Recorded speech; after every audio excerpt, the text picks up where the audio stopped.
Welcome to the Two Girls with Grief Book Club. We might laugh or we might cry, but we always read. The book club where every month we read grief stories, both real and fiction. This episode, we're covering Chapter 2 From Here to the Great Unknown by Lisa Marie Presley and Riley Keough. So we're in part two, and this is like the big chapter where we learn about Elvis's passing.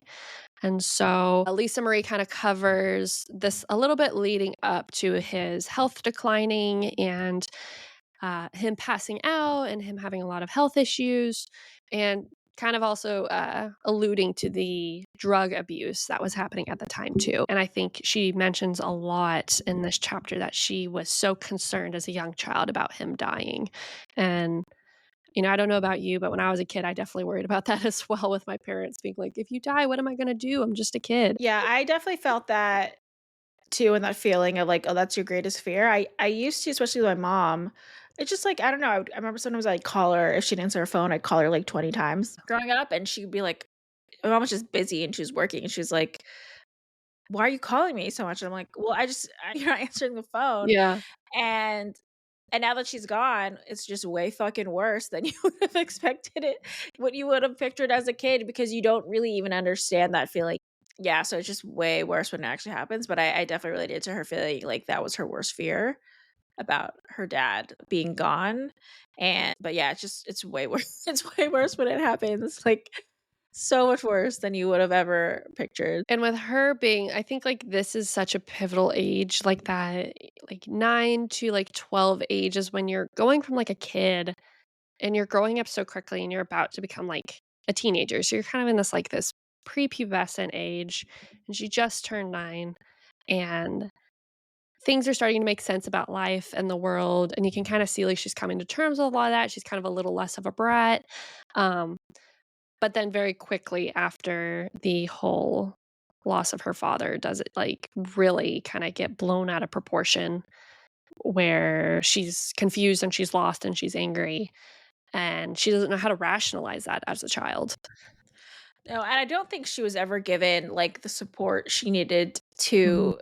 to do that. Also, it was, it was a different time, but it just sounded like Graceland was, like, her haven and her safe place with her dad, even though it sounds like it was wild and her dad was unpredictable and Elvis had health issues and drug issues and all these different things that he dealt with. It was still her happy place because she loved her dad so much and she idolized him. And even despite all that, you knew from her the way she talks about him, like he did love her a lot.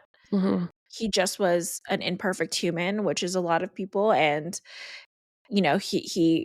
he succumbed to his other issues. I don't think it's his exact reason. I don't even know his exact reason for passing, but it sounded like it was a mix of health and like drug issues.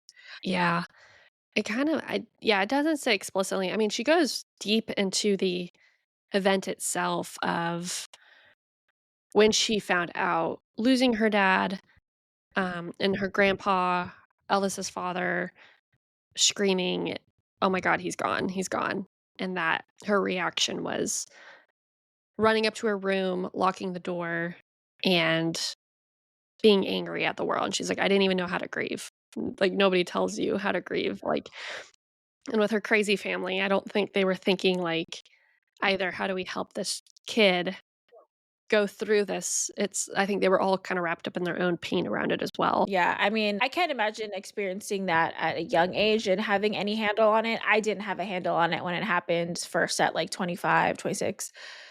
And it's still something it's so hard to wrap your head around of like they're gone and they're not coming back. And when you see them no longer here, like in a casket, that's just the weirdest thing in the world. It's like you don't get like how could they be here but not here? Yeah. It's like, how could you go through so much stuff and they're just gone? And this body is just a body now. And I think, yeah, I mean, at 9 years old, I can only imagine that that's really freaking hard. And it didn't sound like she had a support system at all of like mature people that were looking out for her. She had people that loved her, but love isn't enough for that. And I feel like it's almost like she died at 9 years old, you know, a lot of it of, like, that her dream life and everything she wanted died at 9, and no one helped her really grow up. or supported her to, like, grow up and deal with what she was dealing with. I didn't know that they were in Scientology, and it sounds like Priscilla turned to Scientology. I don't know how Elvis's death affected Priscilla, because it seemed like they were in this whirlwind love story, but from what I've, like, read and different things, like, he cheated on her constantly, and then she finally left. So, like, I don't know what she really felt for that, you know, like, I don't know what that feels like, and, but it just sounded like Priscilla was just not a very hands-on parent, it seems like, from reading this. It never felt like her mom was providing any type of emotional support for her, and she sent her all these different schools, and one thing that she did do was the Scientology, which, as you know, is like this cult. I think it's like a cult. I don't really Yeah, it's kind of a know. notorious for crazy things. Yeah, I mean, I had a meeting in there one time, not to join Scientology, but I was part of this, uh, community service club, and I don't know why we ended up having meetings in a Scientology building, but we did. But before every meeting, you had to, like, watch a video about Scientology. Yeah, I mean, I could have been a Scientologist. 2 steps away from being Tom Cruise's bestie. Oh, They didn't catch me, but, yeah, I mean, Scientology is one of those things where you just hear about in Hollywood all the time, and people that got by Scientology, I don't know. mhm. It didn't sway me, but, there's people that believe in it, so Yeah, and I think, like, yeah. even with Scientology being the kinda, like, the faith factor here, it seems like that's what Priscilla was just trying to, like, find something to support her daughter, just like Scientology was there, but, you Yeah,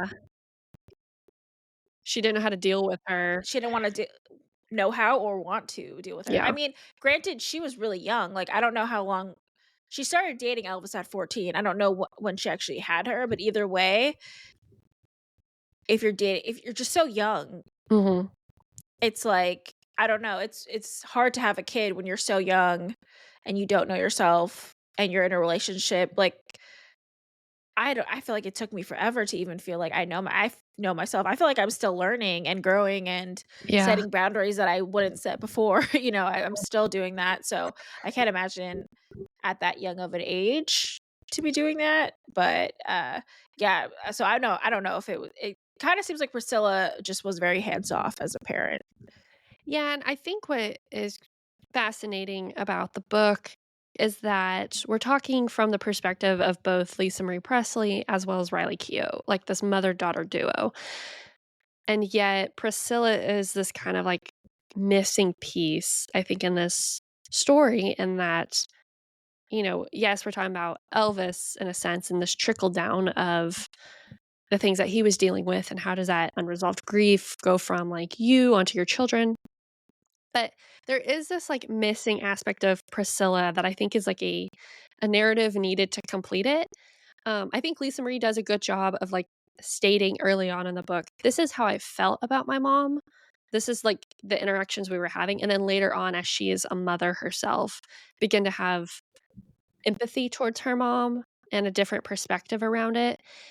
She does say, like, we don't agree on a lot of things, and there's some things we just can't, bring up, but yeah, it seems very tense and rough between the 2 of them in her earlier years, and then later in a book, it does seem like it might even out a little bit more, especially as and I don't know how much people keep up with the pop culture gossip, but, if you were in the news listening about Lisa Marie Presley earlier this year, in January of 2024, and her passing, that there was quite a large estate battle between Priscilla and Riley about who was going to manage Elvis's estate just because of, beneficiaries and heirs and inheritance and all this stuff that trickled down after Lisa Marie had passed because she was the sole executor of Elvis's estate. Um, and so, I mean, I can't even imagine, like, here you are, if you're Riley Keough and your grandma's like, actually, I wanna step back into the picture because I think I can manage this maybe better than my granddaughter. Like, it's just I find Yeah. it very fascinating in, like, the complexities of families, especially this family Yeah. being as, like, big and bold and in the media and in the public eye, and we'll, like, get more into the public eye, Yeah. here in a moment, but what a fascinating, like, relationship between her and her mom, and then, like, Priscilla and then Lisa Marie, and then you look at Lisa Marie and her daughters, and, like, it's Yeah. like night and day relationships. Yeah. It's crazy to see. I mean, it just seems like a family with generations of trauma that no Mhm. one's dealing with it, and that just keeps getting passed Yeah. down with people in different ways. I'm very impressed with Riley, I think, as a person. I'm gonna say I don't know her personally, Yeah. but just, like, her demeanor in the media, her her behavior, around, I think, the Hollywood scene, she just seems very mature, and I think she actively is trying to resolve some of that generational grief and generational trauma that she's had to absorb, from her mother and then, her Lisa Marie's parents before her. And I think she speaks a little bit to that in the book as we go through. And I really appreciate that that's a conversation being had of like how do you heal from things that are not your fault? And how do you protect your siblings when it's not your job? And she seems to take up that mantle pretty well. So, Priscilla being such, like, a different type of mother than Lisa Marie, and, one of those things being that, like, Priscilla sent Lisa Marie off to, like, boarding schools and these different, like, Scientology things, whereas, like, we'll learn later in the book that Lisa Marie Presley is very close to her children. In fact, at some points living in the same house quite a lot. But one, I think, interesting point that Lisa Marie is bringing up in the book was her relationship with the men that she was dating in comparison to Priscilla dating different men, and that like, Priscilla seemed to prioritize men in her life more than her own children or child. She only had, Lisa Marie with Elvis, but, and I do think she had other children later on with somebody else, but in this case, at this point in the book, in the time Lisa Marie is talking about, she's the only child. She felt very neglected, like, pushed aside, and I think, like, unfortunately, like, those teenage instances where Lisa Marie had to grow up really quickly at a young age, and yet, like you and I talk about, it's almost like she's frozen in time. Like, Like grow up, but not grow up. It's like, yeah, you have to do the basics, but the actual you developing as a human and growing personally, it feels like she never had the opportunity to do that. and then to hear Lisa Marie dating, and she put so much stock into her children's opinion about the men she was dating, and Riley adding that context of, like, if we didn't like him, he was gone, and that's how much Lisa Marie appreciated their opinions and wanted them to be involved in her life and make sure that they approved of who she was dating because that did affect her children, and she didn't want the same things that happened to her between her mother happen to her own children. Yeah, and I think it's one of those things where it's like what you wish your mother would have done. It sounds Mhm, like she really made sure she did it for her kids because she didn't want her kids to have to feel that.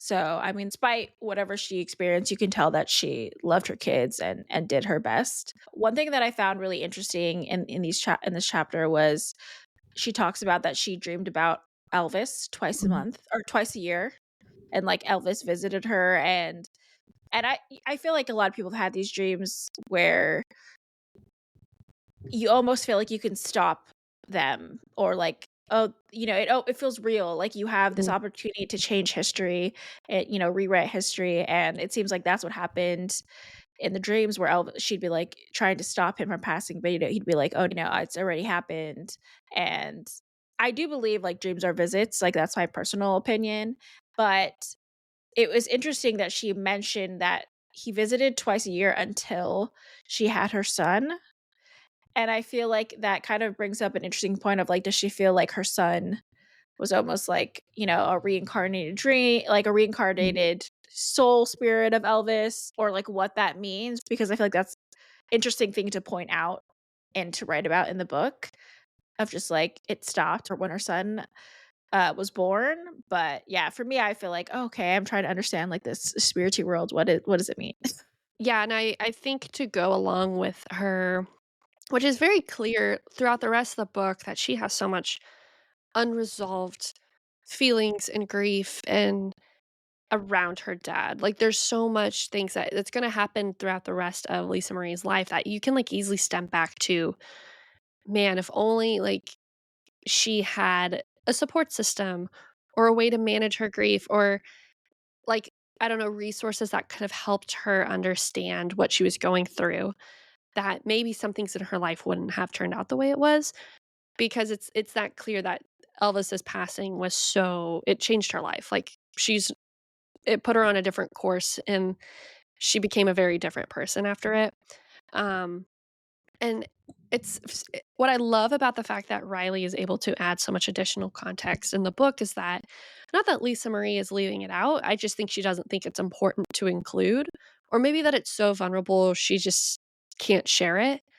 But Riley adding in the point that Lisa Marie only listened to Elvis when she was drunk and, like, on the floor listening to records of him. Lisa Marie couldn't just, like, enjoy the music he created. It had to be in, like, a very sensitive, hurt place when she had to, like, go to his music for some type of solace. And she says there's a line right before Riley shares that kind of, like, little vignette of that the grief is still gonna come. You can try and ignore it as much as you can, but it's still gonna be there.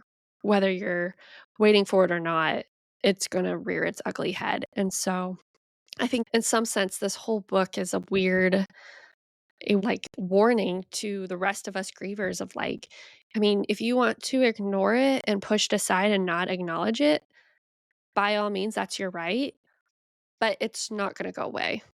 It's going to stay there until you face it square on and begin to lean into lean into that journey and exploring that grief and just recognizing, like, this is now a new thing you're gonna live with, and you're now a new person from your loss, and that's not a bad thing. It's what you have to do after a loss. It's who you now are. There's no I don't know anybody who's like, "Oh, I'm the same person than before a huge pivotal loss in my Yeah. life." No, you have to. You have to adapt and you have to change, and that's, like, you trying to survive, like, the detriment of your loss, and I think Lisa Marie is kind of this, like, foreboding tale of what happens when you don't address that grief. You have all Yeah. these other things that kind of perpetuate in your life. I do think there is one thing where she mentions that by 2021, her mom had started actually playing Elvis's music in the car for her younger kids, and I think she's just like, "I was 22," and it was just a weird experience that, like, she finally was getting help, but I think it's also an interesting thing where it's like, you see your parent being the type of maybe the parent that you wanted them to be for Yeah. you, for your younger siblings, Yeah. that's a whole other thing, but it did sound that, like, eventually she was moving towards a better place, Mhm. but, it's never a perfect line when you have so much things that you're dealing with, it's really hard. I actually don't know why Lisa Marie how she passed away. NPR says weight loss surgery complications, and NBC said a small bowel obstruction. They talk about her having, like, a lot of stomach aches. Which is weird because Yeah. it sounded like Elvis also had tummy issues. Well, but so, yeah, basically, it seems like there's just even though Marie was getting help, it just still seems like she had so much that she had dealt with and Mhm. hadn't processed it. I mean, it feels like it's like a backlog, right, of things you have to try to get a handle of Yeah. and switch your life around, and I think life is a forever process of just learning and growing and developing as a person, hopefully, Mhm. that's what you're doing, but yeah, it is sad that she did end up passing away young as well, but I feel like one final point that we didn't bring up yet is the public funeral Mhm. and that she wasn't just grieving alone, she was like a young girl without the proper support, because she even said when he passed away and her mom came, she was not happy that her mom came. She felt like her mom was invading her dream place of Graceland and, like, her space, and that was her home and her, her safe place. So, she wasn't happy that her mom came, and can you imagine that, like, if your dad passed away, your mom isn't the person that you go to for support, Mhm. when they're both still alive and shared custody? So it's interesting because I think she lived majority with her mom, but when her dad passed, her mom wasn't someone that brought her comfort or that she wanted to see. Yeah. So I can only imagine, like, that's super complicated to be feeling that as a 9-year-old, to kind of have that strong of a feeling that your mom isn't your comfort, like, at that young of an age. But I can only imagine, like, then that means that she must have felt even more alone in her grief and what she was feeling. I know that I was pretty private about my grief. I didn't really talk about it for so long, and I felt very protective of who I shared those feelings with. Mhm. So, like, if my friends' boyfriends are around or something, like, I didn't like talking about it, it just I feel like I just kept it inside. So I can't imagine as, like, a 9-year-old where people are In your viewing. home. Yeah, in your home, viewing your dad, and, you see these people that have these complex emotions around your dad's death that didn't actually know him, Yeah. but, Very you know parasocial relationship. yeah, parasocial, but obsessed with him and expressing his emotions, and it's like, I get it at a point, but it's like, it's never gonna feel the same as when you actually knew the person and you actually loved them, Mhm. like, you actually had that relationship. But I can't imagine, like, what it feels like you have to share this experience with so many people. And I Yeah. don't think you necessarily have to. I think that's the road that they chose. I don't think you had to do that, but uh I feel like that's such an invasive feeling when and you're around all these strangers, which I personally didn't like at all. I feel like that's such a hard thing to process as a young girl, to just, like, feel like you couldn't even be alone in your grief when if you wanted to, you had to share. Like, alone in your feelings and feeling like anyone gets it, but then, like, not alone to be able to just sit with it because it's this big public display, which is crazy. It's like you're surrounded by all these people crying about your famous father in your Yeah. home, and Yeah. yet you don't even have siblings you can share this Yeah. feeling with. Like, you are truly like, she truly is the only person that knows what it's like to be Elvis's child and to, like, have to Yeah. go through this grief. And Yeah. even, And like, they're I thought it was funny she included, that she watched from the stairs all the people that would come into the house, and she was like, "I remember everybody." She's like, "I remember all of them coming in and, like, having that weird parasocial reaction, Yeah. um, about her father's passing and, like, viewing his body when she sees him as her father." And then, like, that one kid lying about Oh, seeing her yeah. dad, and she's like, "You weren't there, I would have known." Like, I was there the entire time. I saw everything. 'Cause I Yeah. think in some way, like, she's also still trying to, like, I don't know, like, protect him from afar as a nine-year-old being like, "He's gone now," but, like, she carries on this legacy of his. Yeah.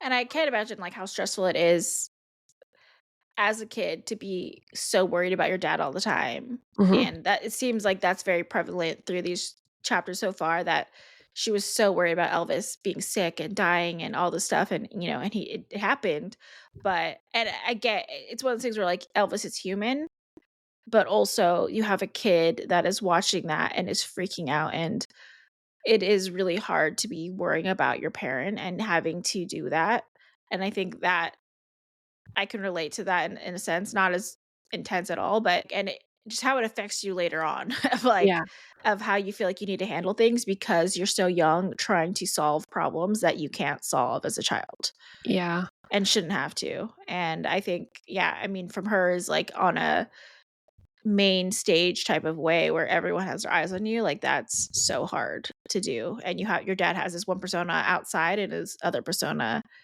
at home, and like, who he really was at home. That's just so much for a little girl to be figuring out. yeah, I agree. Well, that's part 2, he's gone, of the Yeah. of the Elvis book. Yeah, I think next time we're gonna be going over chapters 3 and 4. They're kind of like longer chapters, so we're kinda splitting it up a little bit. But yeah, next will be 3 and 4. You can join our on Fable, it's Two Girls with Grief Book Club. So we'll be sharing our books on there and our thoughts. You can also follow us on TikTok, Instagram, and YouTube at Two Girls with Grief Pod. And then you can also subscribe to our Substack, Two Girls with Grief, and we'll be sharing griefy stories there and other Two Girls with Grief updates every 2 weeks. There's also a Facebook group that you can join and, talk with other grievers in this holiday period, share advice, feel less alone in all of this. So you can look us up at Two Girls with Grief podcast on our Facebook group. And then please rate and subscribe our podcast so other grievers can find us and hopefully find some solace and advice and just words with other grievers. Yes, and all this will be in our show notes, so you can find all the links there, and we will see you next Monday. See ya. Bye. Bye.